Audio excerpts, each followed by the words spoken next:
الخلق وفي خلق ولم يدان. Welcome back. You are listening to the Mid Morning Talk on Salam Media with me, Mara Makwanda. It is 1 minute past 12, and it's time for our hit list. On our hit list today, we feature Aishah Cassiem, who is an investigative journalist, as well as Mail&Gurdian's top 200 young South Africans. And I'm sure you've seen this making the rounds on social media. And if you've picked up the Mail&Gurdian, or you went through their website and you have seen this year's top 200 young South Africans, and I've not been featured. Not yet. Not yet.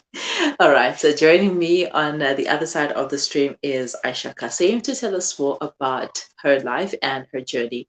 Assalamu alaikum, Aisha. Walaikum salam, Mariam. How are you today? I'm very good, Alhamdulillah, and yourself? Alhamdulillah, all good. So you've been in the media industry for quite some time now. I mean, we've worked together. So tell us, when did your journey start? Yes, Alhamdulillah, I've been working in the media industry since 2010, which was actually during my matric year. I basically started interning at a local radio station called the Voice of the Cape radio station. Alhamdulillah, with the assistance of the radio station and also my parents who raised funds, my fees, I was able to then study further in the field of journalism. Alhamdulillah, to date, I've explored journalism, presenting, and production in both radio and TV, and more recently in investigative journalism through print, among others. And I'm still very much enjoying the industry. Also, I also run a community project in townships across the Cape Flats. It's called the Pop-Up Library Cape Town. We are basically go out with my group of volunteers to bring the world of reading to those in need, specifically poor kids. And through this project, I also have them explore a bit of media through different activities, which include photography and writing their own stories, mostly with an aim to show them that these circumstances, their gender, and their color should not determine the place in society or what they could be in life, and also that there are alternatives to drugs and gangsterism. Hmm. Now, journalism, is it something that you've always wanted to do? I mean, you have started in 2010, interning, volunteering until you are where you are today. Yes, definitely. Journalism has always been something that I wanted to do, other than watching my father write articles for an Islamic paper, putting together his daily madrasa lessons for his students. I can actually also remember waking up extra early for school in the morning just to watch the news and specifically the weather broadcast, where I would later at school go and pretend to be a TV presenter giving the weather report in geometry class. My friends found this quite funny, and I actually enjoyed it. And even up until today, when they see me, they would always remind me of how I used to pretend to be a journalist. And Alhamdulillah, I am a journalist today. MashaAllah. I remember we had a project in school where we had to do an entire news report from being an anchor to a reporter. And well, I did a better job than the rest of my friends. And well, here I am. Now, Alhamdulillah. who inspired every part of your life, from your life in general to your career?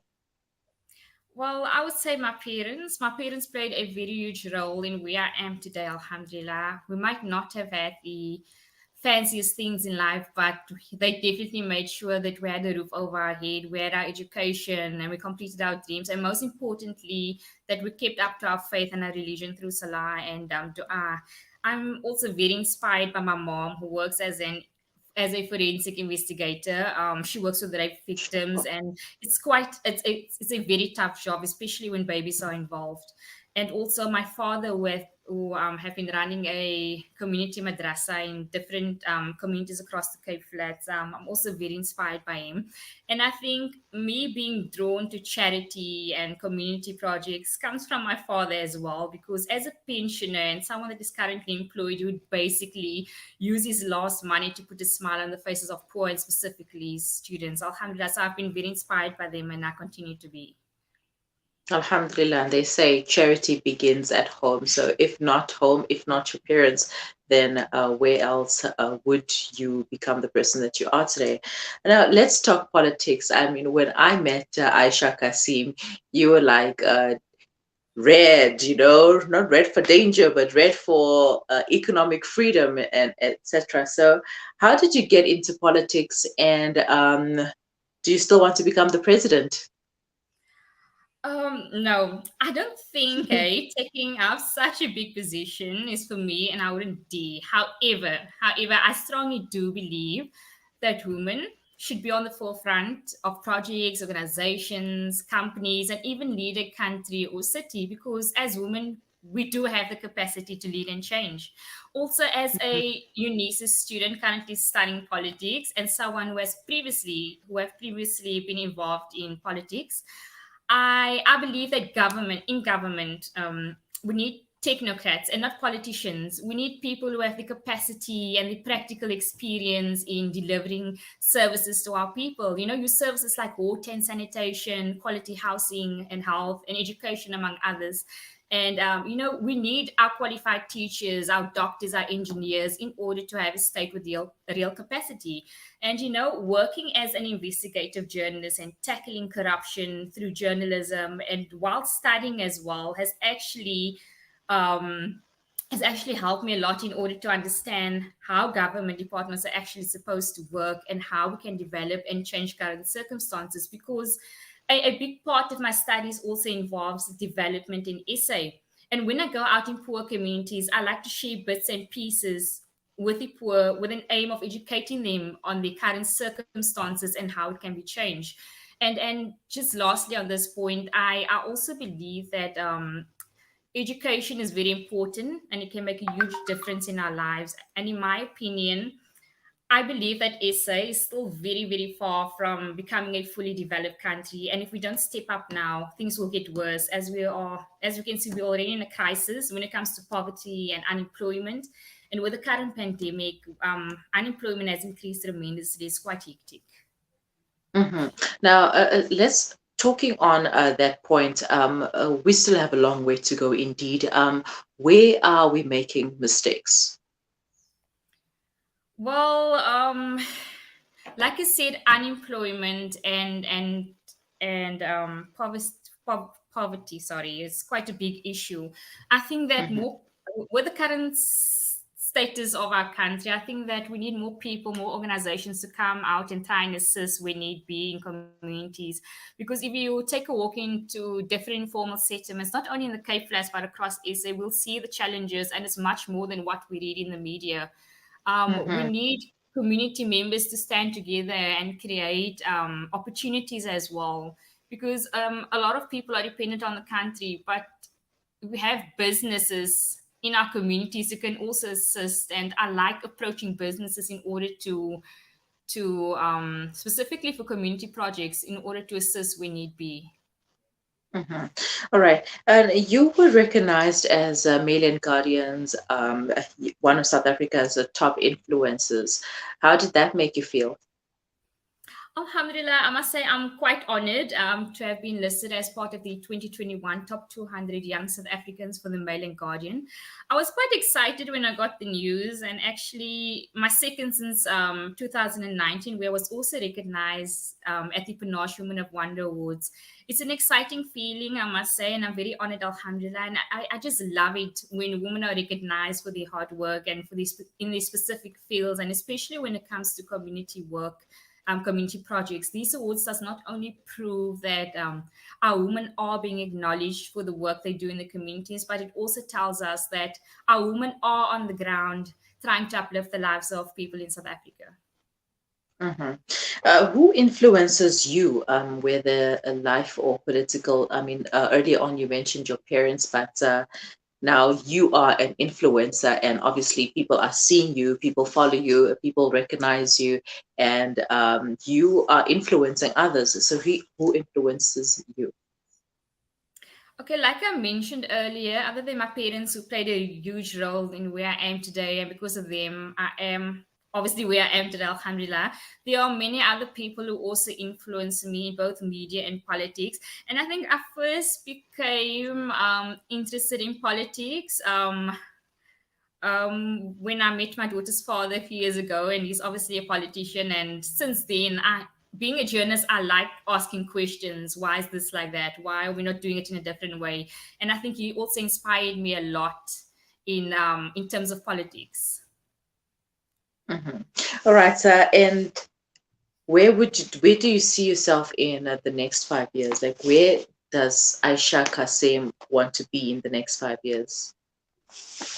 Um, in 5 years time, well, I would still like to continue doing what I'm currently doing, and by that time I would probably have completed my current studies, inshallah, which means I would have more projects rolled out in townships, to improve the conditions of those in need, inshallah, and most importantly to share my knowledge and assistance where need be. So with my current studies, I hope to learn as much and share that knowledge in communities through various projects, inshallah. All right, you seem to be very passionate about women empowerment, as you've spoken about some of the that women lead. Women should be given a chance to lead as well. So, what does women empowerment mean to you, and what can we do for the women in South Africa or globally to to get out there, to be out there, and do as much as we can? Okay. My message to women is, let's inspire and encourage each other, because I strongly believe, like I said, that women do have the capacity to do things in society and to lead organizations and companies and even a country, like I said. And we need to encourage each other and be there for each other, because we need, how can I say, a lot of women in society today, like, there's a lot of jealousy going on, and like fighting with each other and backbiting. But we have lots of inspirational women in our community as well, and we need to be there for each other. We need to stand together, because like I said, women can lead a country, they can lead organizations, and we need to be there for each other. Yeah, on that point of women pulling each other down, fighting each other, do you think that it's something that has been created? That okay, it does exist, but do you think that it's something that has been created and then has been blown out of proportion, that women don't get along? Because I do feel and I do believe that women can actually get along and we can become impactful. And when we work together, there is a lot that we can do, and there's so much change that we can make. I definitely agree.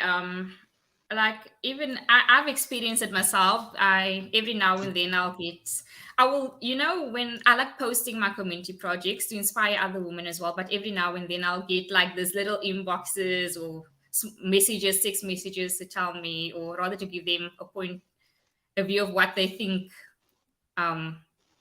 I don't want to get much into it, but what I'm trying to say, there is a lot of jealousy in our community, and I think that, like you mentioned, women can get along very well, but I think it stems from somewhere where Yeah. women become jealous with each other.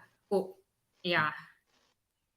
Yeah, I think it We comes. need to try and end that, because, like I said, we need to inspire each other, because we're currently sitting with with a crisis in South Africa, and especially on the Cape Flats from where I am, we need to work together in order to better things in our community and society. And there's so much that we can do if we just come together and work together. Collaborations, collaborate with other women out there. Not everybody can do the same thing. So if I can do something, if I have a certain skill and you can do something, you have a certain skill, why not come together to make the project even bigger and to reach a wider variety, a wider range of people, more communities, etc. I mean, we definitely could become bigger. Yeah, you If we might have a just better idea than what I have. So come and share, so we can make a bigger deal or a bigger project out of what we currently have. Definitely. Aisha, please stay with us. We're going to take a quick break, but we will continue thereafter. No problem.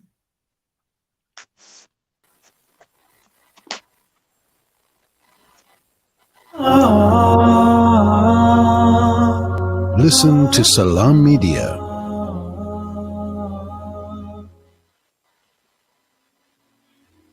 This year, share your Qurbani with some of the world's neediest communities. The Al-Imdad Foundation's Canned Qurbani program allows you to provide a ready-to-eat, high-protein product to Syrian, Palestinian, and Rohingya refugees.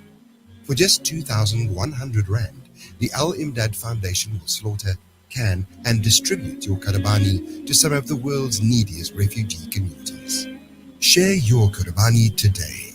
Donate online at alimdad.com or call 0861 786 243 for more information. Looking to get your kick? Kiki's have now reopened on 235 Matthews Maiwa Road in Durban. Head on over for the Taste with Kick. We offer something scrumptious for everyone in the family. Wraps, chicken tikka, burgers, tender grills, mocktails, milkshakes, and so much more. Corporate and events catering available. Visit our social media pages for more info or call 031 209 0119. Kiki's, the Taste with Kick.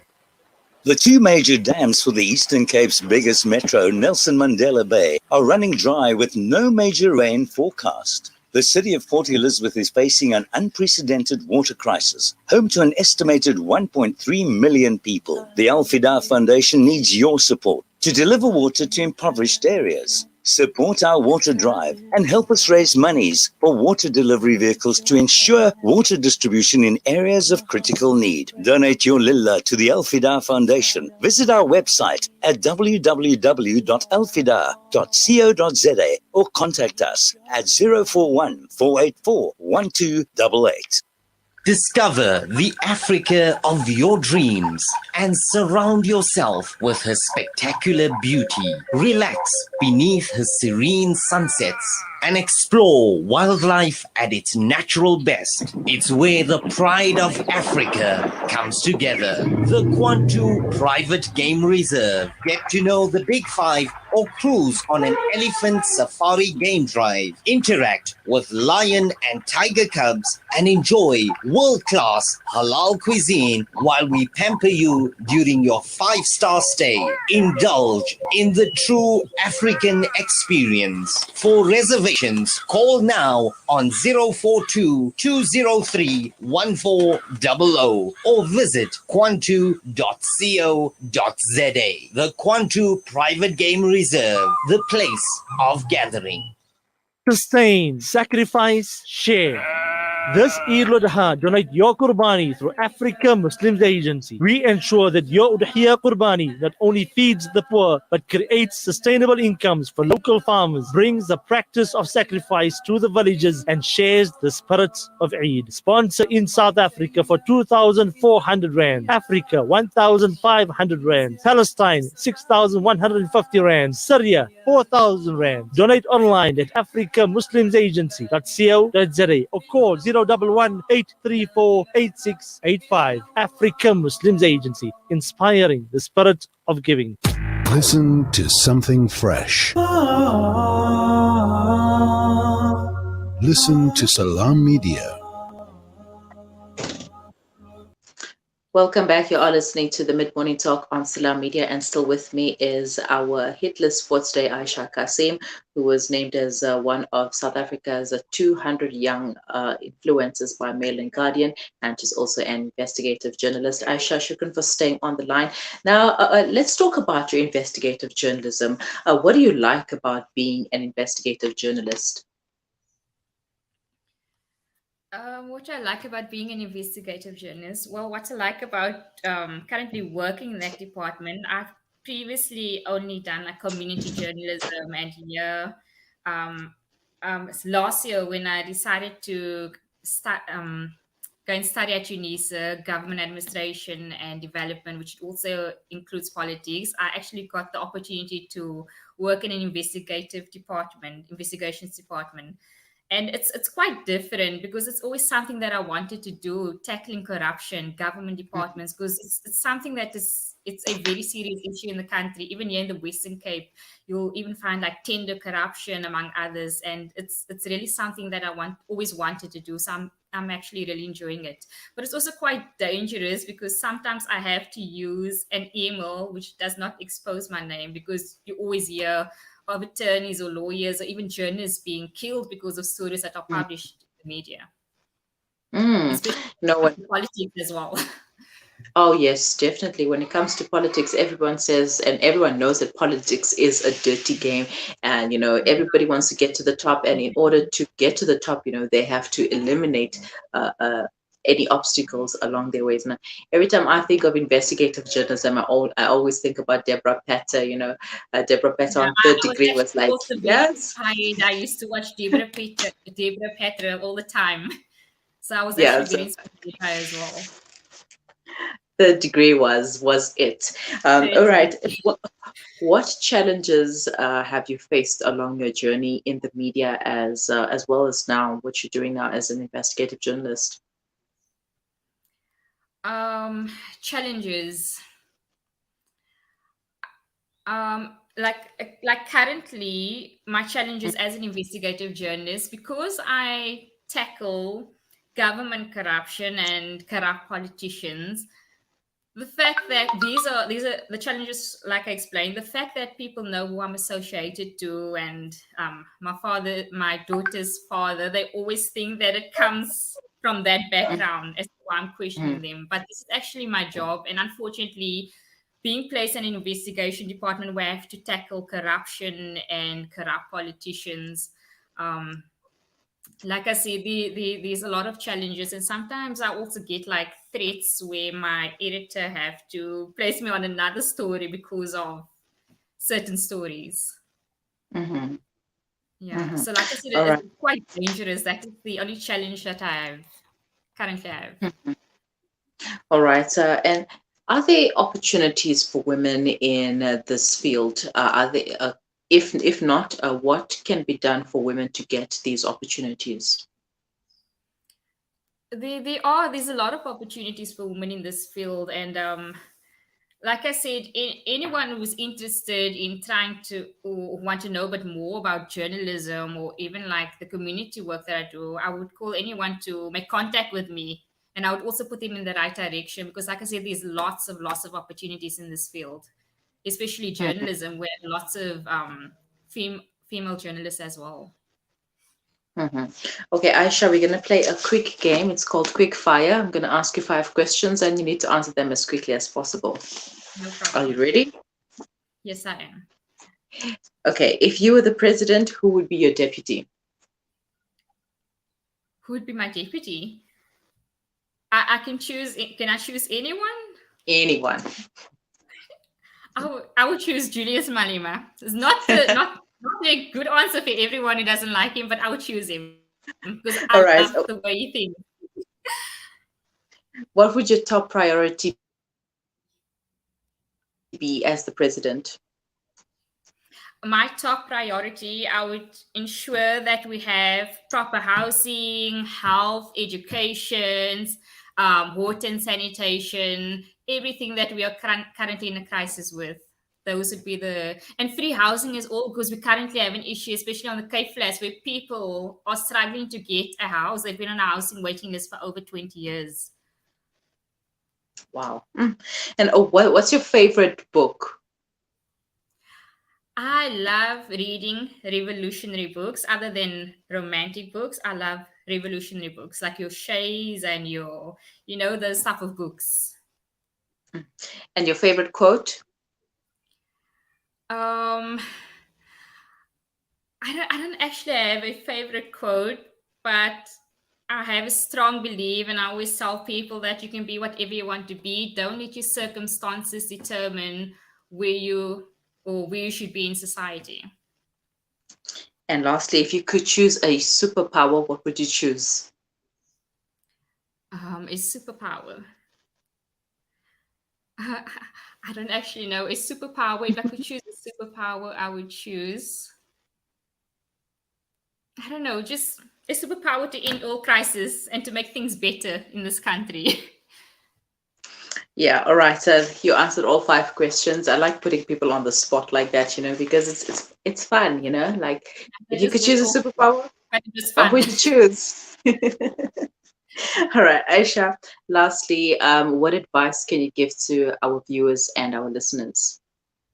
Okay, so my advice, like I previously said, your circumstances, your color, and your gender should not determine your place in society. You can be whatever you want to be in life. Just be positive and have faith in yourself. And also to our women, like I previously mentioned, let's inspire and encourage each other, because I strongly believe that we can be on the forefront of many organizations and projects because we really do have the capacity to lead and make a change in South Africa, and we should be here for each other, which is most importantly.